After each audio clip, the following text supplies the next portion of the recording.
2018 সালের সেপ্টেম্বরে দিনাজপুরের বীরগঞ্জ উপজেলার চেহেলগাজী এলাকায় আত্রাই নদীর জয়ন্তিয়া ঘাটে শুরু হয় সেতু নির্মাণ কাজ। এরপর 2 দফায় সময় বাড়িয়ে কাজের অগ্রগতি মাত্র 56%। কাজ বাকি রেখে গত 1 বছর আগে আত্মগোপনে চলে যায় ঢাকার ঠিকাদারি প্রতিষ্ঠান মেসার্স সুরমা কনস্ট্রাকশন।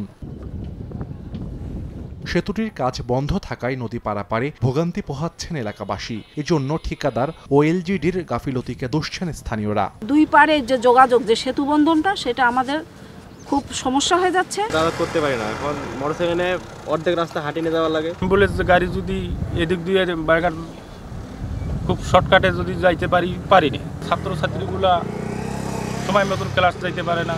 21 সালে ব্রিজ হওয়ার কথা ছিল, সেখানে 25 সাল পড়তেছে, এখন আমাদেরকে আবার শেখার উপর দিয়ে যাওয়া আসা করতেছে। দুই উপজেলার একটা সেতু বন্ধন হিসেবে এই ব্রিজটি নতুন বাজেটের মাধ্যমে কাজটা উদ্বোধন করে আবার সমাপ্তি ঘোষণা করে। ঠিকাদারের জন্য যদি কোনো ব্যবস্থা নিতে হয়, সেটা যেন বাংলাদেশ সরকারের কর্তৃপক্ষ ব্যবস্থা নেয়। এ নিয়ে কোনো সদুত্তর নেই, তবে শীঘ্রই কাজ শুরুর দায়সারা আশ্বাস এলজিইডির। সময় বর্ধন করে আশা করছি খুব শীঘ্রই আমরা কাজটা শুরু করে সমাপ্ত করব।